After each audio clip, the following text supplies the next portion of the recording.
Thank you. Welcome back, and it's good to see so many of you back in the room. Not too many of you have fled in disgust at the first session, or maybe just were busy and had something else to do. So I thought that was a great first panel. And what we're going to discuss on this panel is a bit more focused on consumers and what do consumers want? How do they choose and use legal services, and what does that mean for law firms, lawyers, in terms of how they might innovate? And the panel we have today to do that. First, next to me, we've got Lola Bello, who is from the Legal Services Consumer Panel. She's the panel manager there, but she's got 17 years worth of sort of policy experience in various roles, sort of in government and beyond. And her particular specialism is around sort of consumer insights, particularly in the legal sector and financial services. Then next to her, we've got Ursula Rice, who you heard a little bit from the floor, who I'm very grateful, asked some questions from the floor. She's a solicitor advocate, a district judge, and the managing director of Family First Solicitors based in Oxford. And one thing they've been doing for quite a while now, I think, is unbundling services for about a decade. And so I'm really looking forward to hearing her insights on sort of how that works and why they're doing that and what lessons there might be from that. And then finally, we've got, of course, we've got another Ben. So Ben Wagoner, he leads innovation at the SRA. He leads our SRA Innovate program. And previous to that, he was working in the innovation team at Heathrow Airport for around 8 years. And previous to that, his specialism was in sort of software development.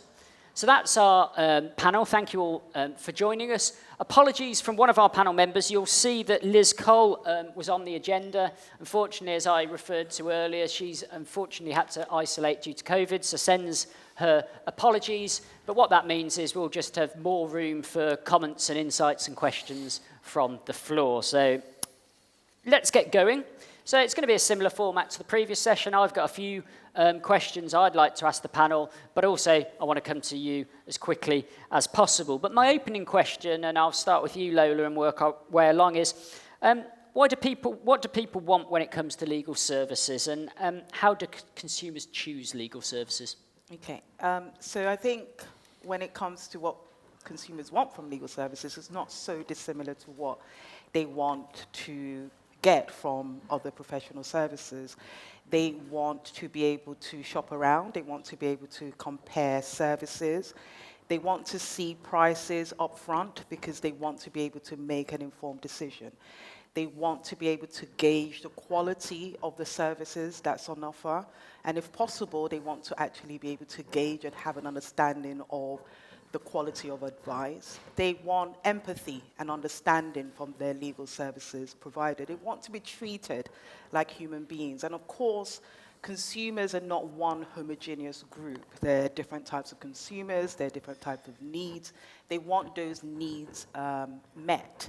I think one of the things that we see when we do things like our tracker survey is something that we've done for over 10 years. It is a survey, a quantitative survey that asks consumers of legal services how they're experiencing legal services. When we do those tracker survey, what we find is some variation amongst different groups of consumers. So we will find that ethnic minority consumers are experiencing legal services differently.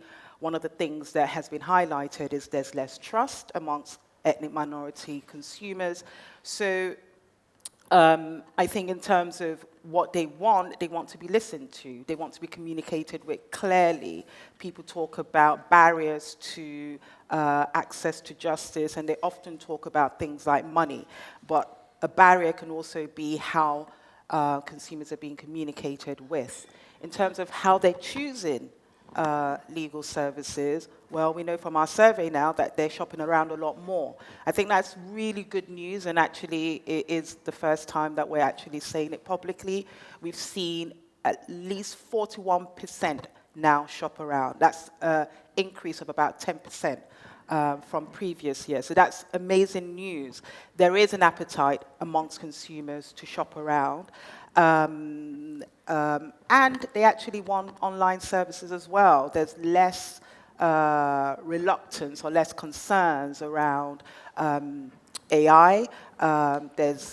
In the past, consumers have said they probably don't trust it as much, or they have concerns about security. They don't anymore. They want to be able to compare prices as well, and we've seen an improvement in that. So more price transparency means that they can compare, means that they feel much more empowered to choose their legal services provider. Thank you, Lola. That's a really good opening. What about you, Ursula? What do you think? Okay, well, I knew you'd ask this question, so I've given it some thought. And a bit of full disclosure, I'm a deputy district judge. I have not been promoted yet, so such a lawyer. I think you deserve to be. I will let the Lord Chancellor know immediately. As many of you will have realised, I'm a family lawyer, but what I've got to say, I think, has got applicability and crossover to a number of other consumer-led law areas. Please don't flinch when I say consumer and product. I realise it makes lawyers go all itchy and scratchy. What they want is they want a product that is excellent and makes them bulletproof. If it was in retail, the nearest analogy I have is a high-end, the very best you can afford watch. Date adjustable, 17 jewels, 24 carat, automatic with some James Bond extras.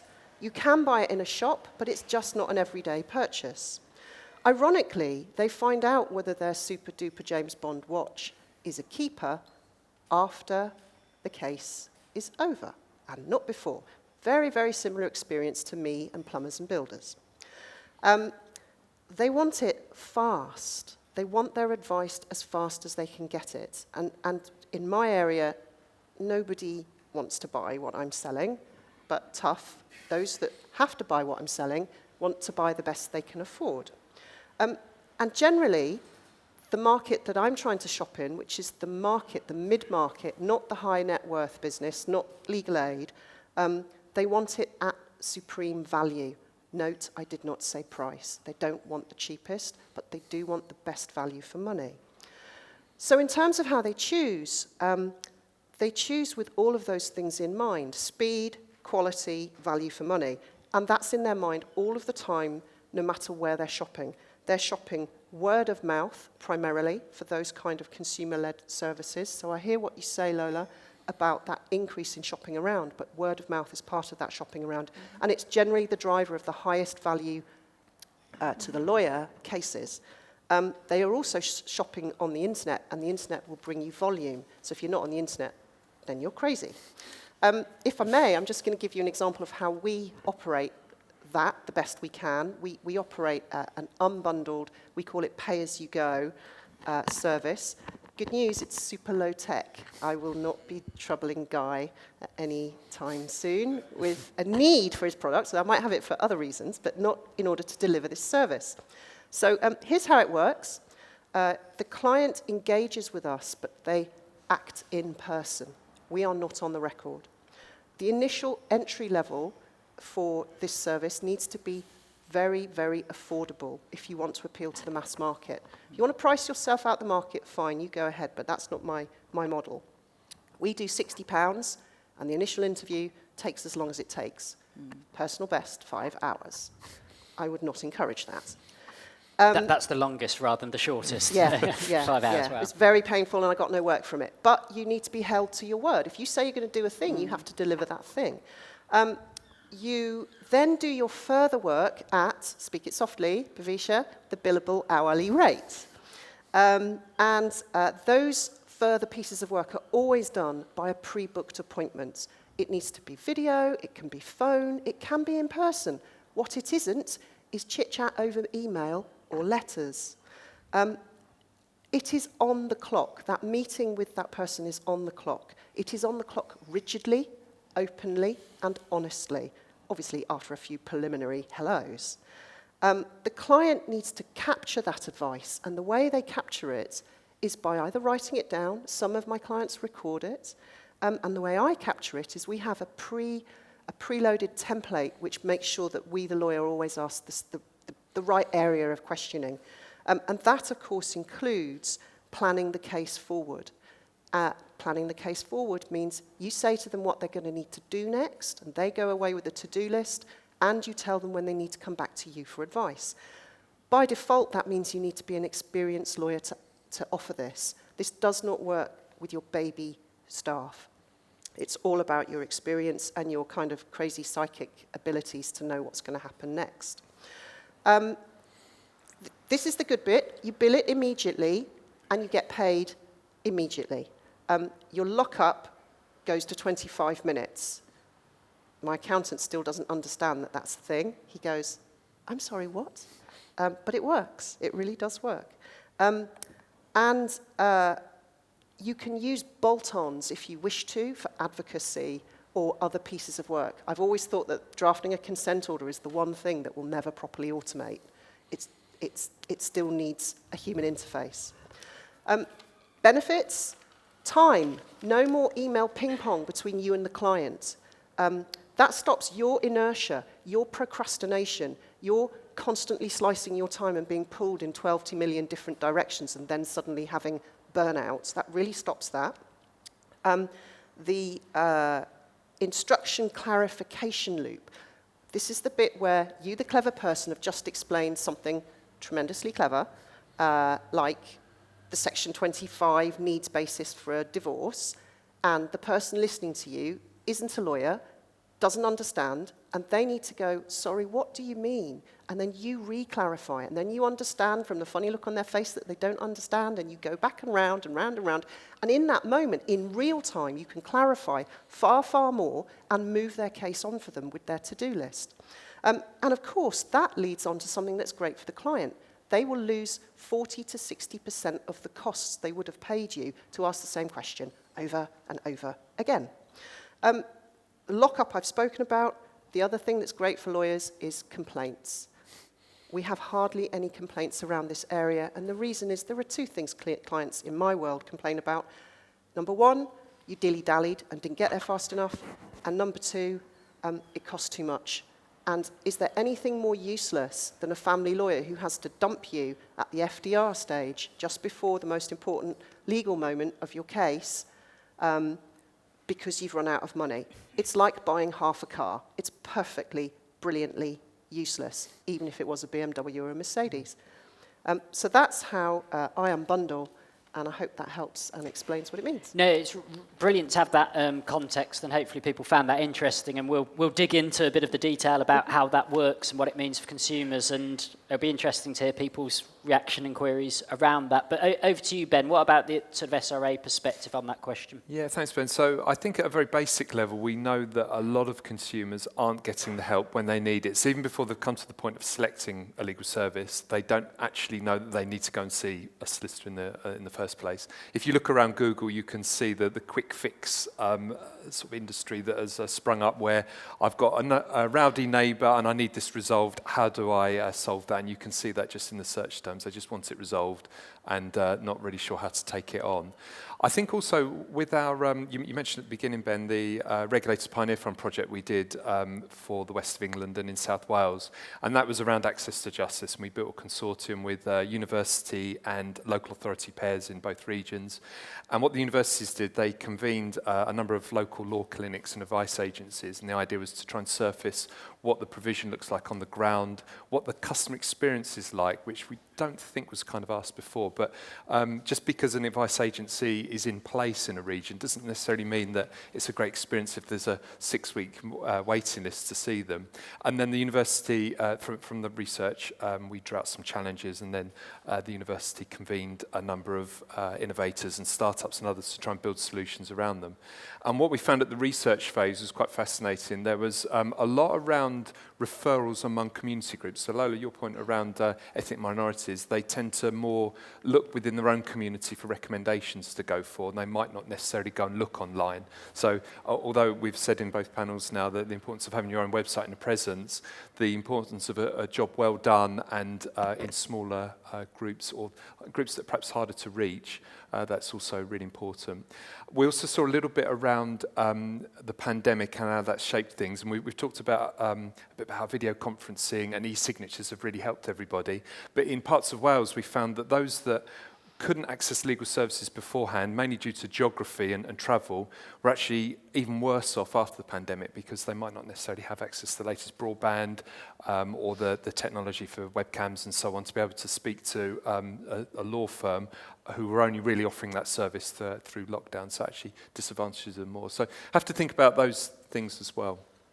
Thank you, Ben. And I wanted to pick up on, I suppose, picking up on what you said, Lola. You said there are a lot of similarities of consumer expectations in the legal sector as there are with consumer expectations in any sector. And obviously, there's a bleed across in terms of that expectation. But are there any aspects of consumer expectations that are different in the legal sector compared to other sectors, do you think?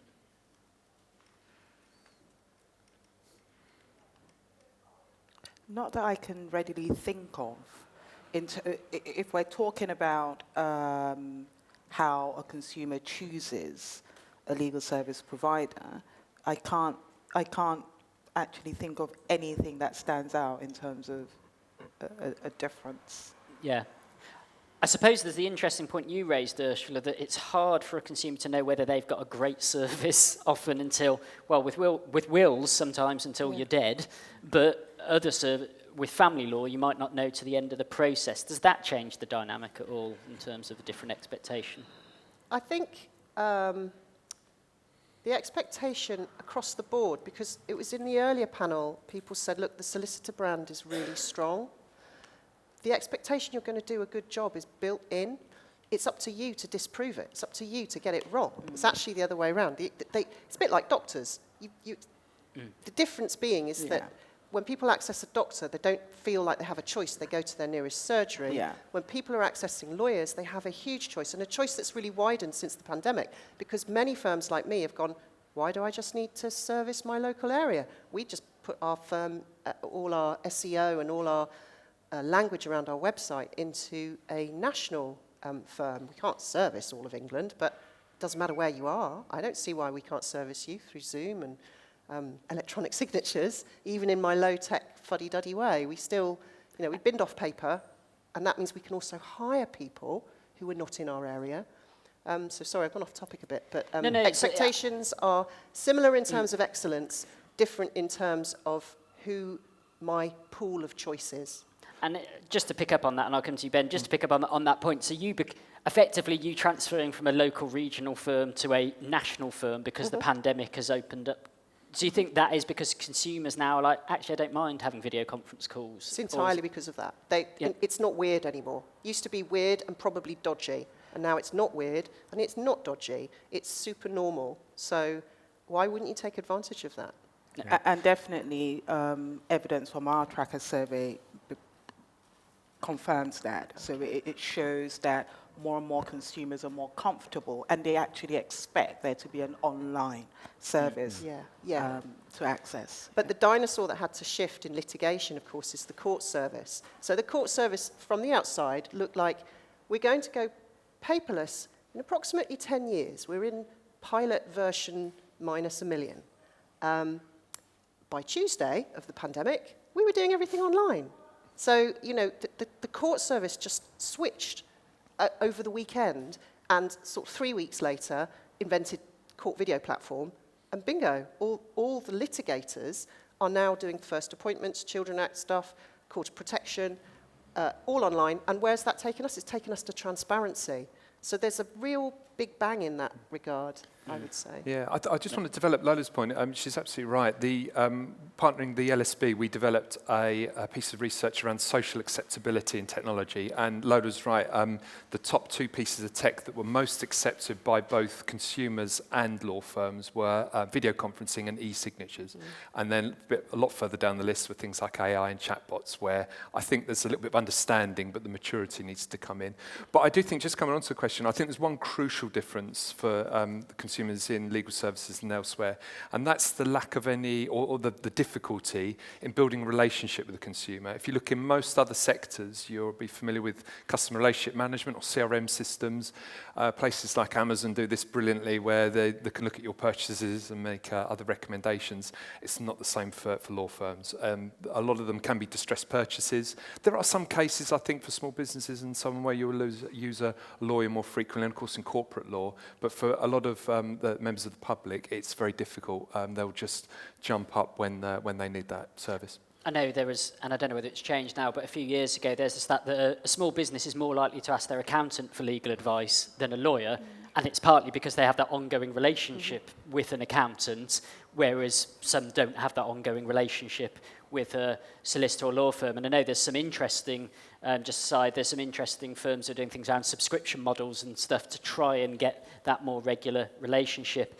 So picking up then on consumer expectations, where are consumer expectations going to go change in the next 10 years with the crystal ball? I was speaking to a group of young people who had all been homeless and had need to use legal services. Every single one of them said they wanted to access help online or through an app or whatever. In fact, the idea of speaking to someone was not their preference, and that I'm sure if I was with another group of people who are far older, I'd probably get a bit of a reverse model, that the importance of being able to look in the whites of someone's eyes.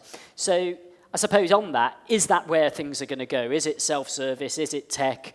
Or is consumer expectations going to change in other ways? Does someone want to kick off on that one?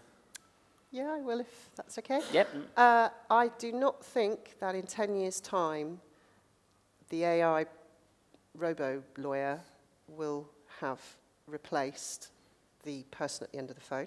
I don't think that's right.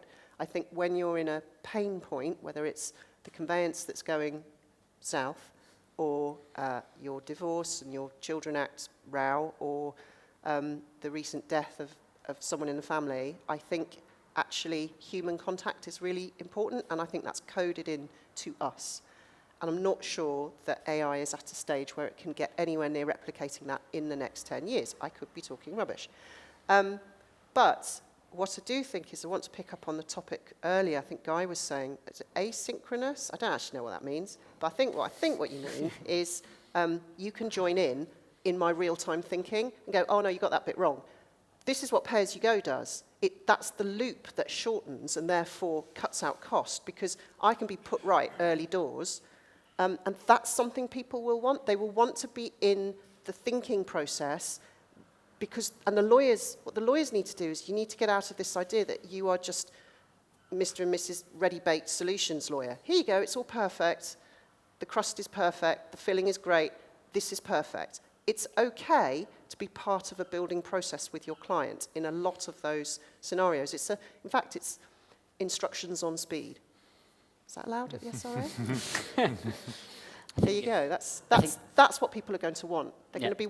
They want to be joined in. They are not ninnies that need to be treated like children, and that's where we need to move first, I think. What do you think, Lola? I think it's really important to keep in mind what I said earlier about consumers not being just one big group. I think there will always be variations. I think we can't forget about those who are digitally excluded. I think our data already shows that, there are some areas that consumers are much more comfortable to use online services, AI in areas like conveyancing. You talked about unbundling. We also know that kind of tends to suit different types of consumers. So consumers who have the capacity and the capability of being able to actually unbundle their services. We know that on the other end, there are people like refugees who need to access legal services, who may not feel completely comfortable online, who may still lean heavily on reputation. But when we talk about reputation, we also have to be mindful of some of the limitations around reputation. Some people are seeking or asking for reputation from people who have provided maybe family or advice on family law matters, whereas their issue is on immigration, and it may just not correspond properly. So I think there will always be different types of consumers that need different services, and there just has to be a response from providers to meet those varying needs. Thank you, Ben. Yeah, I think Lola's right. I think for the mainstream, for the vast majority, you will see trends from other types of consumer management coming to legal services. So, for instance, self-service that you mentioned, Ben, I think that's right. We're seeing a lot of platforming now where a lot of startups and other innovators who are coming to the market are building platforms to capture data, allow people to see and manage their own case, provide their own evidence. You see it in conveyancing as well. There's also a brilliant startup in Law Tech UK called Vala who do employment tribunal work as well and allow people to build all their own evidence from WhatsApps and emails and so on.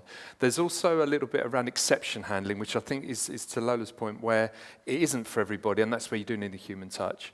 But to quote my colleague Warren, who's here, who come up with a great quote around connected, not capable. And I think that's where it might serve those people, where just because we know that there's a huge prevalence and penetration of smartphones in society today, doesn't mean that everybody's going to want to use it. But yes, things like self-service, I think customer experience, and the focus on perhaps the journey and the experience for it to look at improvements, time savings and things, I think we expect to see that. And I suppose a question then in terms of that self-service and expectation, and I suppose this is a good question for everyone, is can firms afford to be 9 to 5, or have consumer expectations shifted, particularly post-pandemic, that I expect to be able to access services when it's convenient for me? What do you think, Ursula? I mean, obviously your model presumably is very much focused on you get the time, and that's when you pay for your time. I think you have to look at that from more than one perspective. I think the big question for you is, do you want to break your lawyers? If you start making lawyers muck about till 6 o'clock on the clock to make your management structure more money, then you have a problem. That, of course, then feeds into, well, the partnership model, is it dead in the water? Are we just going to DIY lawyers as well? They're all basically consultants, and therefore they'll work whatever God sends so that they can bank some more cash. Well, they'll burn out too. What I suspect is that some level of AI can fill that gap, but it is not the humans that want to be filling that gap. We are already modelling and doing 4-day weeks, not for everybody, but for those who've got a need. We've got one person at the moment doing 4-day week in order to make sure her family life balance works out, and she's our biggest biller. And none of that has changed. She hasn't skipped a beat. So if I want that to work, at some point I'm going to need to backfill with some technology. Anyone else's thoughts on the panel on that?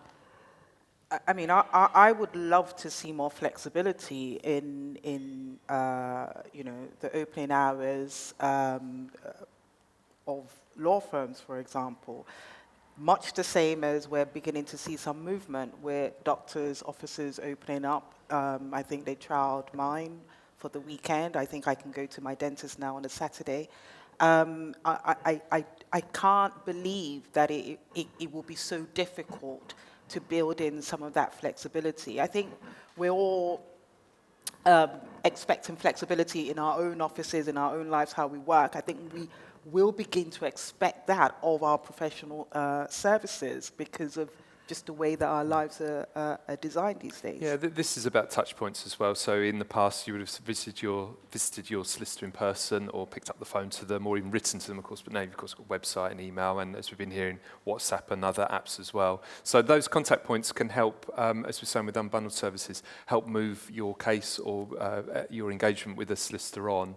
But I do agree with Ursula. I don't think it fully replaces the human touch. And in fact, if you look at our own regulations, it still says reserved activities must be completed by a human being, and actually says that in there. And we've seen some quite innovative ways of that being used. So some of the large law firms, for instance, have enormous AI backends that do contract generation and reviews and so on, but there's always a human in the loop. And one of the team who was working on that said to me, that actually is a good for their corporate risk as well, because it means they've got some coverage. They've got the AI doing all the hard work and some of the heavy lifting, but they've still got that human touch in there, and I think that's still important.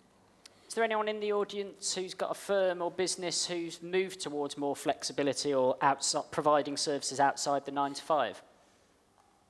Anyone use web chat or, as I say, we've heard people use WhatsApp. Do you answer WhatsApps outside your work hours? Yeah. Is that the case with you?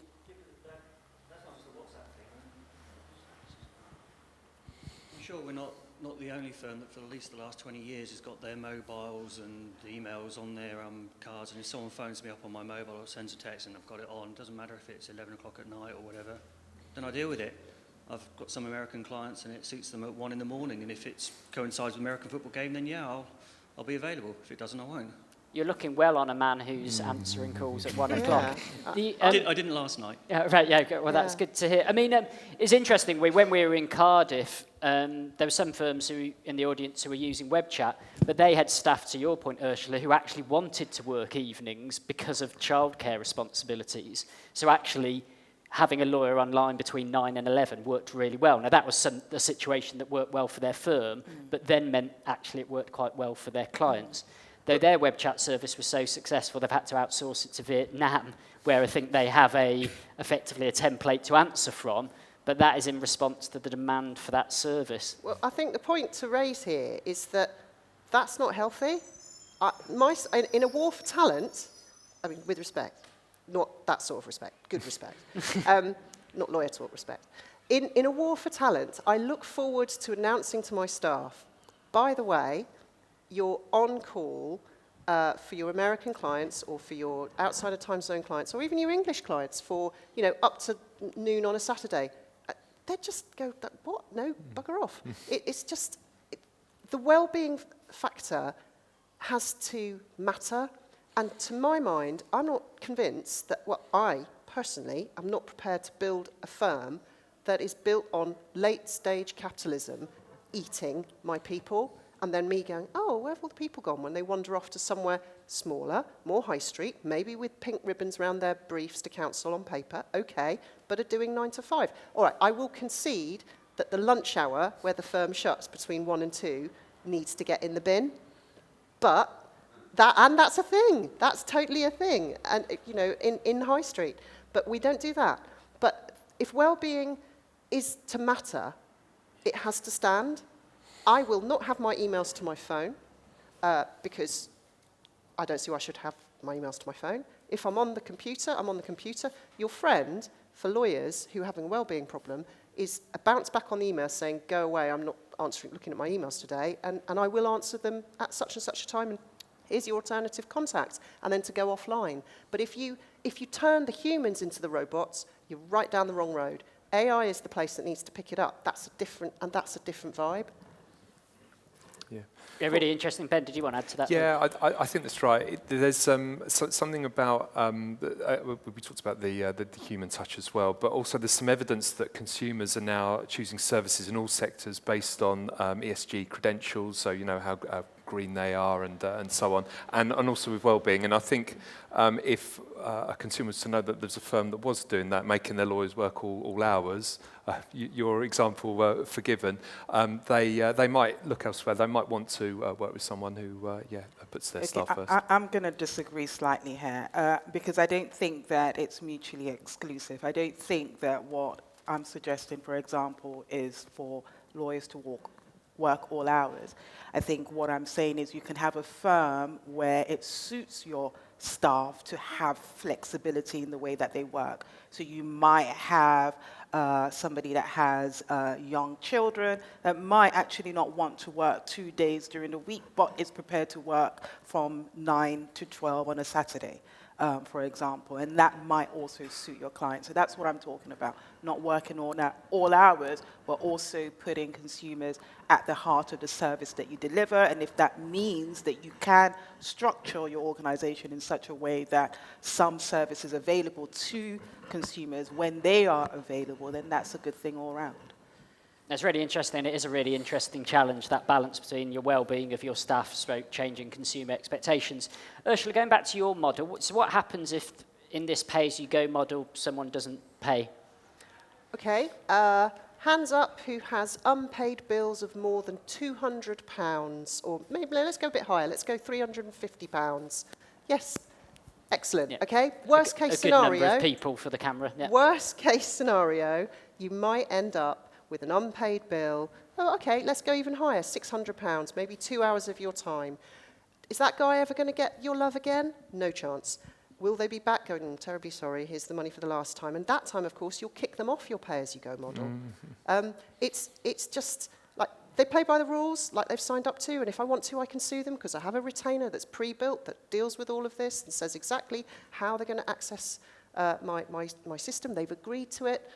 Okay. The idea that the full representation retainer is bulletproof from the lockup / whip / ooh, there's a bill been rendered, let's hope to God they pay it, especially in fast-paced litigation, that's crackers. So yeah, I love pay-as-you-go. I get most of my money. Thank you. Right, we've got a question at the back, and that's a perfect moment. I was going to go out. So we've got a question from this gentleman here, and please put your hand up if other people have questions.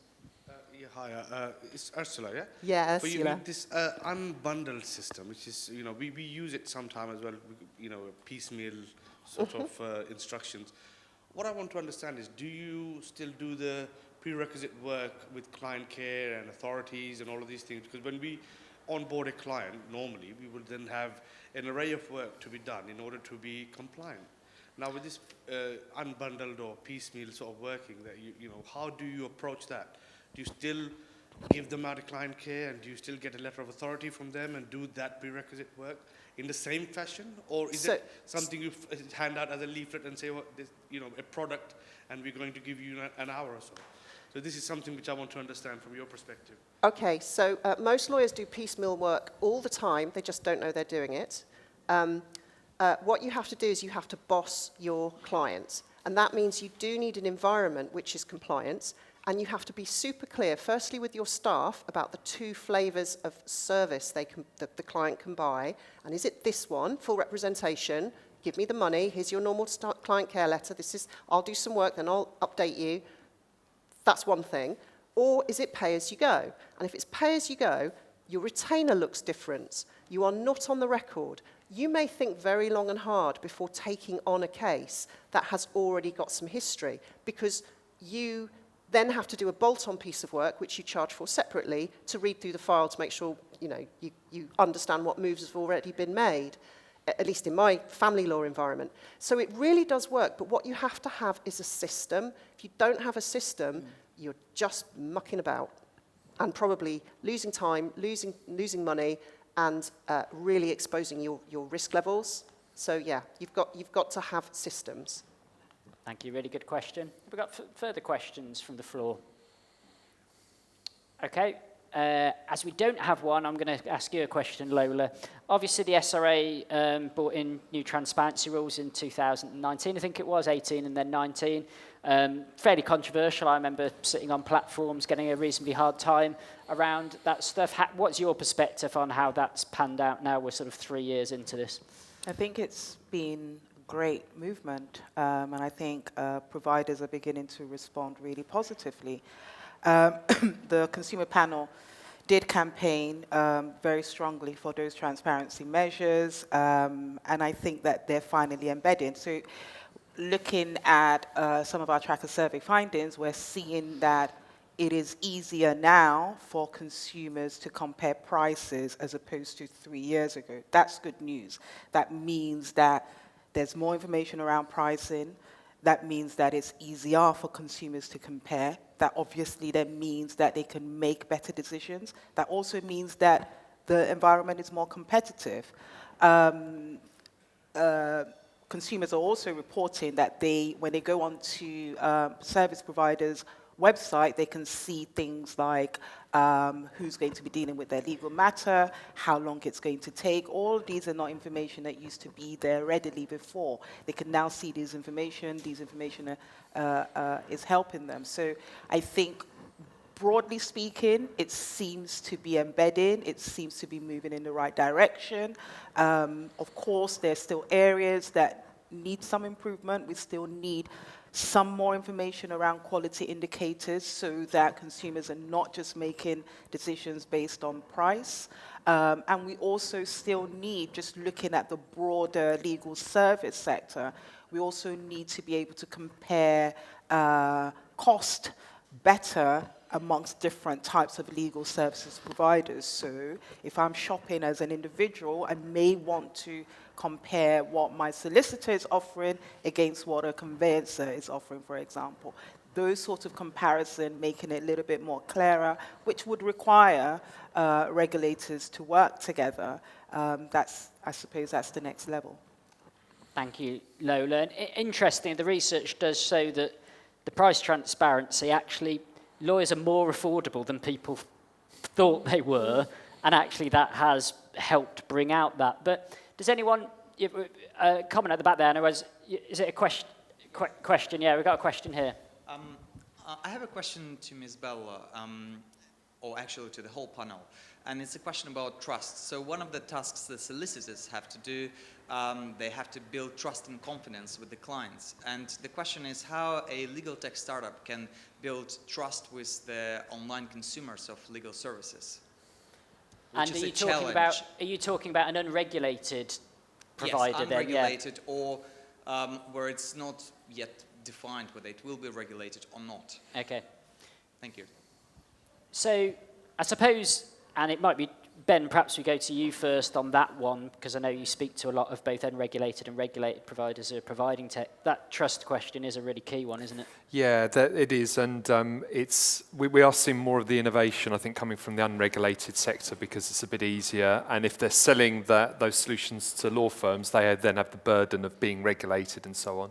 I think in terms of trust, Lola touched on the quality indicators pilot that we'd done, which was a piece of work where we developed a cohort of about 70 law firms, I think, in the end, and we worked with Trustpilot, Review Solicitors, and Google to help law firms, first of all, take ownership of the reviews, because there is a process for doing that, and then second, how to respond to them. Because you're right, and I mentioned this earlier, people turn to Google and look at their local solicitor, even if they're just going to walk down the road into them. So the quality indicator is important. The SRA as well, we have our own API, which both regulated and unregulated bodies, anyone really can sign up for, and we can provide a searchable list of regulated firms as well. And we've seen some startups, do that, where they've built marketplaces on top of their own business models, where they can go to the API and pull out details of people who regulate, and therefore that gives your consumers the trust that they're regulated and covered. But I think your question is a huge challenge, and when I speak to legal startups, effectively there you are, consumers are unsure about using a tech provider, particularly if they haven't got that regulated element behind them, and how do they know who's, for want of a better term, a cowboy versus who's actually doing something genuinely really good that allows them to access legal services more accessibly. Another challenge on top of that actually is, from the focus groups I've done, and particularly when I'm speaking to young people, nobody wants to pay for tech up front, tech solutions such as apps. They actually want it free. So you really need to think about sort of freemium models where you get some services and you get to try it out. And then if that people start to see the benefits of that and they say, oh, actually, I can see this is benefiting me and is providing the service I want, then you might have subscription or paying on top of that. But that is another challenge in terms of the financial viability of building that trust when people don't want to pay up front for a tech product that they're not sure about or don't know. And if I can just jump in, I think the thing about trust is going to come very strongly and be very strongly connected to brand. And one of the problems with the legal market, it's more fragmented than Brighton Beach, okay? It's just pebbles everywhere. Very few law firms, in my opinion, have anything that would give rise almost to the concept of brands. The lawyers inside those law firms, even Pache, Eversheds, they might think they have a brand, but in terms of mass market terms, it's very little used. So I think one of the really interesting questions is, will the tech provider get to brand strength prior to the lawyers? And I think that's definitely an open field. I think branding and marketing is the key of that question. And yeah, it was mentioned earlier, wasn't it? Yeah, you haven't had Tesco law. It'd be fascinating, wouldn't it, if someone like Amazon suddenly entered the market because of the brand strength they'll fall over, though, because they're not lawyers. I mean, you get big lawyers trying to be mass market, and they fall over because they're not very good at marketing, some large firms who will remain nameless. And then you get non-lawyers thinking about becoming lawyers, like the Co-op, and they've got a huge brand, but they really struggled. They really struggled because it turns out that our product is mad, but the way we do it over many years of practicing has worked out to be the way it probably should be done for the person in front of you. And that's the tension. I think as well, sorry, just jump in to add on to that. Technology in its purest sense, it's been around for years and years in terms of working well for scale. So there's lots of benefits to technology, but it scales really well. It can do something, or most things, faster than humans, and lots of it duplicating over and over again. And that doesn't work so well in law. We've been hearing about conveyancing and wills and probate earlier, and I think there's elements of that, this so-called commoditisation of law, which I think could potentially grow, and there is a lot of repetition in there. I was talking to Ben earlier and saying about the number of searches each year for probate. You could automate larger sections of that, but the rest of it, and I think actually in your world, it'd be almost impossible to automate all the way through, and that's why the bigger players are almost shut out of this market, because if they're going to come in, they would want the scale. It's got to work at an enormous scale, and it's just not there. Anybody who can solve my scaling problem, come and talk to me afterwards. I would love pay-as-you-go to go mass market, but I've spent 10 years doing pay-as-you-go with customer after customer going, this is the greatest thing since sliced bread. My Google reviews show that, but it's just not at scale. And replicating it lawyers don't really understand numbers. It's like more than 100, that's lots. And that we can't get our heads around. So yeah, anybody who knows how to fix that, come see me afterwards. And I was curious to say what you said earlier about now you've become almost a national firm in terms of your marketing. How successful has that been in terms of, you said, sort of getting your SEO, and how are you approaching trying to get that? So it's a constant struggle, and it's really important to actually understand what your brand is. Our brand is built on wisdom, compassion, affordability, and we know that those are the things that we employ people from the outside to be all about, and we try and project to our clients, because cut me any which way you like, I just can't rinse people and make them spend £100,000 doing their divorce. That's just nuts. And that's really important to me, and sometimes that means I walk away from opportunities. If you have to encapsulate what you're about, that is what brand is, and stick it out there. But scaling that is hard. You have to invest in a proper website that's done by somebody who's not a lawyer. You have to have a branding discussion. You need people who understand brand, and you need to understand it. And then you can bring something together. It wasn't that long ago since all lawyers were either Harrods Green, but boring burgundy, or go wild and have navy blue with some gold lettering on their websites. I mean, it was very easy pickings 10 years ago. I mean, I will be fair and say everybody's up their game, but you need to have brand from the beginning, backed up by the right people. And then we found video, and at the moment of Facebook Live, we do a Facebook Live, which is not advice, it's assistance, which is watched, by several hundred people every Thursday, and that's our little thing. And then we just kind of chuck it around Facebook, and that works for us. And we make in-house videos. There's lots of things you can do yourself, Video gear costs 500 quid.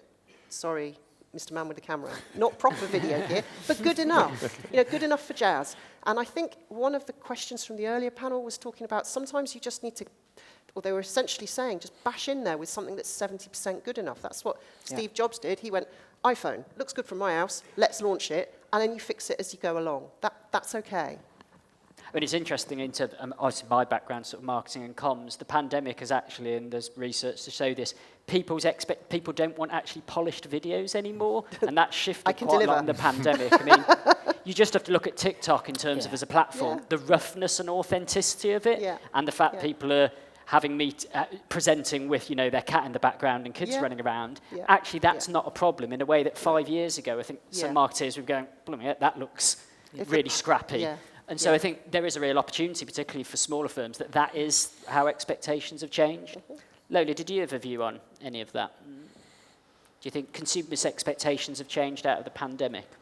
As I said earlier, they expect to see more online services. I think on bundling, interestingly enough, our data this year shows that it's gone up. It's been on the decline for a number of years, but I don't think that's too surprising. I think with the tension around the high cost of living, you should. I mean, and I suppose this is one of my frustrations with the legal services market. We talk about affordability, we talk about unmet legal needs. We know that one of the barriers to legal services is cost, but we don't give consumers different ways to make payments. There's very less. I always use this analogy, and please feel free to roll your eyes, as loads of people have in the past. So I always say, I'll count the number of eyes rolling and report back. honestly, I always say, you know, when you look around this country, you will see more Range Rovers than what people can actually afford. Agreed. It's not because they can actually afford to own one, but there are flexible payment methods which makes it more affordable. I don't see why that can't be in existence in legal services.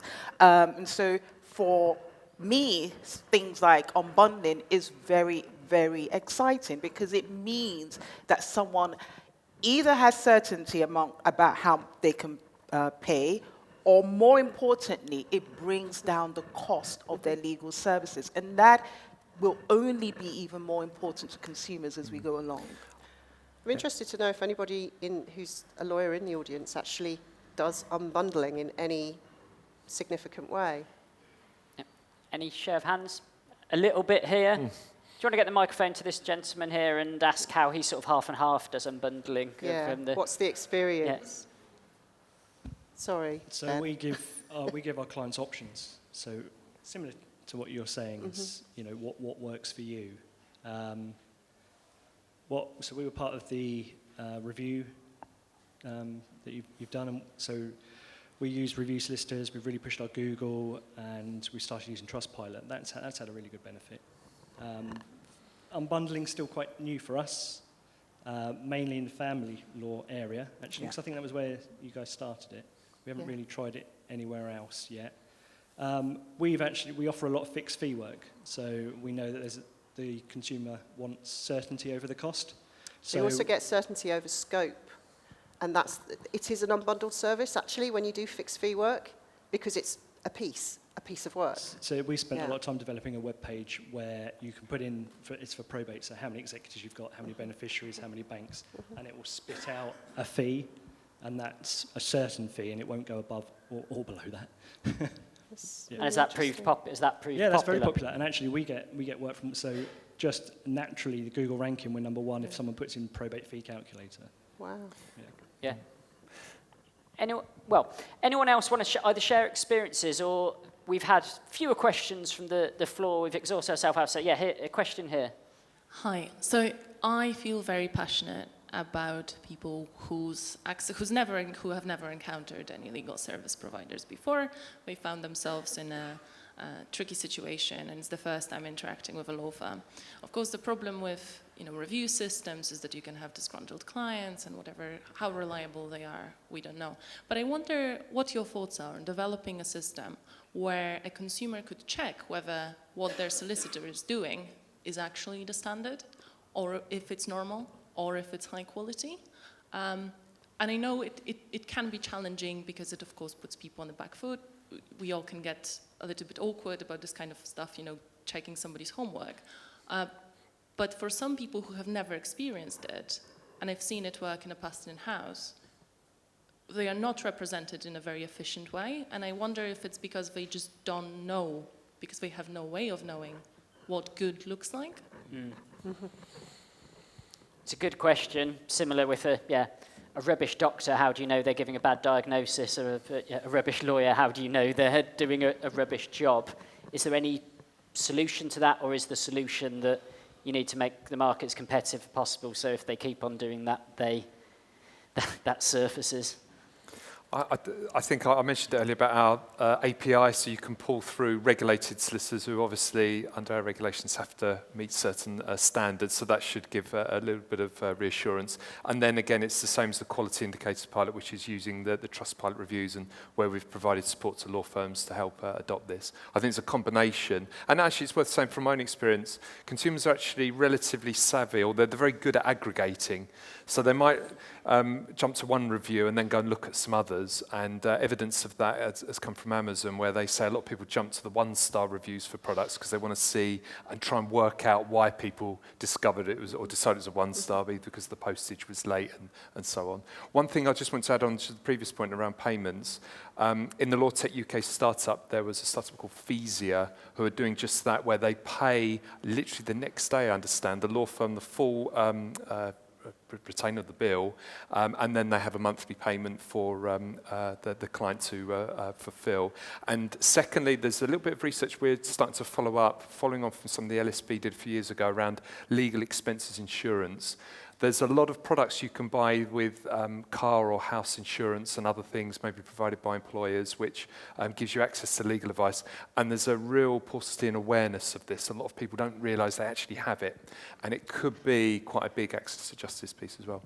I'm just going to say a word of caution around legal expenses insurance. Many, many years ago, in another life, I did a report about consumers' experiences of using legal expenses insurance. It doesn't stand up to what consumers think that they're going to get. And it's not something that I think can plug the gap that we're seeing with unmet legal needs or access to justice. I think going back to your question, it's a really, really challenging question.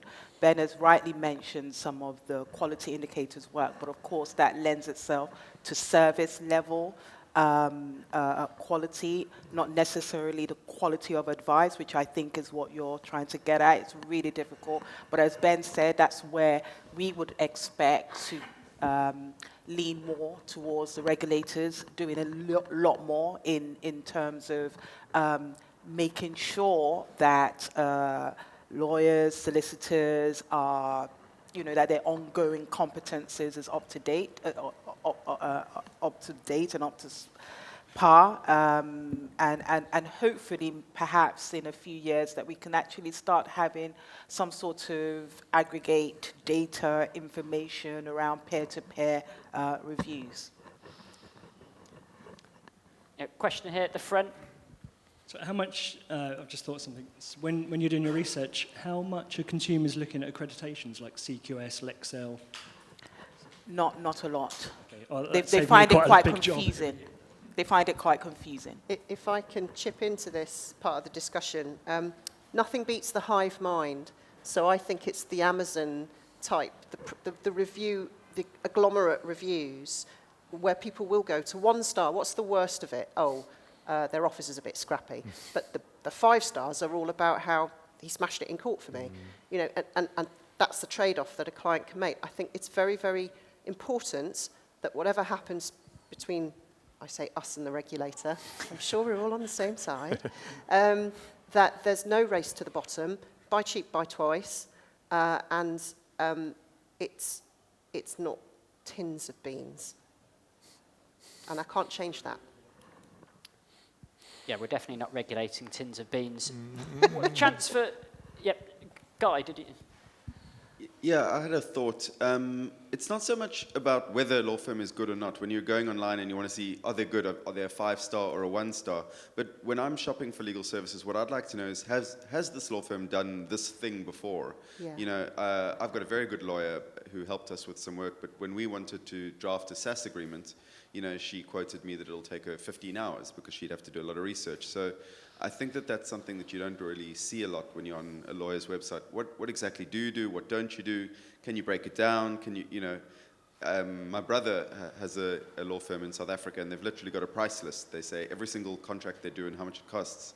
You don't see that kind of thing a lot over here, and I think that it could be quite helpful to the consumer to know, we don't want to know, I'm sure you're a very good lawyer at certain things and not at other things, but, if as a consumer, it can be quite difficult to shop around for a law firm who can do one specific thing, because every law firm says on their website, we do everything. So I don't know if there's any thoughts on that.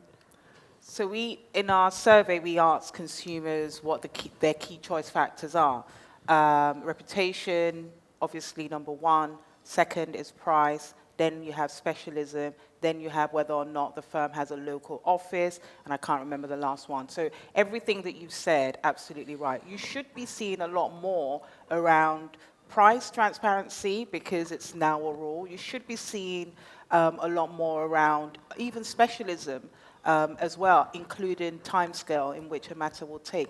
Those things, they're not as readily available as they ought to be yet, because compliance is relatively new rules, but you should be seeing those things, and that is exactly what consumers want. Yes, you're right. Ursula, did you have something to add to that?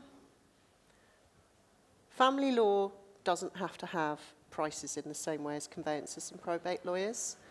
I think one of the problems for the consumer is that they don't know what question to ask to find out if the plumbing's any good. It's like, I can't ask those questions about builders and plumbers. And that's why I go back to the hive mind. When you get the best kind of Google review for us is one that says, we instructed Family First on pay-as-you-go. I had to do a lot of the work, but the advice I got was spot on. And it was harder work for me, but it was well cheaper, and I was really pleased with the outcome.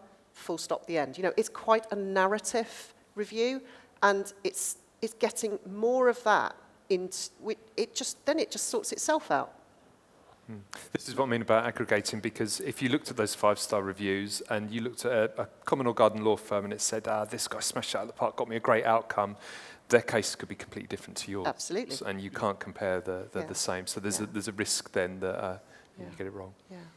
One insight, I was chatting to someone who works in marketing for a Northeast sort of small to medium-sized law firm, is if you do offer several types of services, you'll want to think about your social media presence, potentially aggregating up those different services. If you're a law firm who's just promoting, I don't know, probate, wills, conveyancing, family law, and litigation all on the same account, they're totally different markets you're trying to hit. Yeah. So actually think about setting up different accounts and having totally different strategies for what audience you're trying to get and what your message. Well, going back to Ursula's point, you probably want a brand that sits over all of that, which is obviously important. I think we've come to the end of the session. Beyond, I do want to offer each of our speakers an opportunity to one final message for the audience, or one thing you've wanted to say that you've forgotten to say. So Ben, shall we start with you and move back along to you? Easy for me, really. Just an open offer to everyone in the room and who's watching. Just get in touch with us. We support both the regulated firms and the unregulated sector as well. We've got a really good process now, which I know some of the audience today have been through, where we can submit startup business models through our ethics team to look at the compliance with our regulations. We're just open to chat, really. So, yeah, just get in touch. Ursula?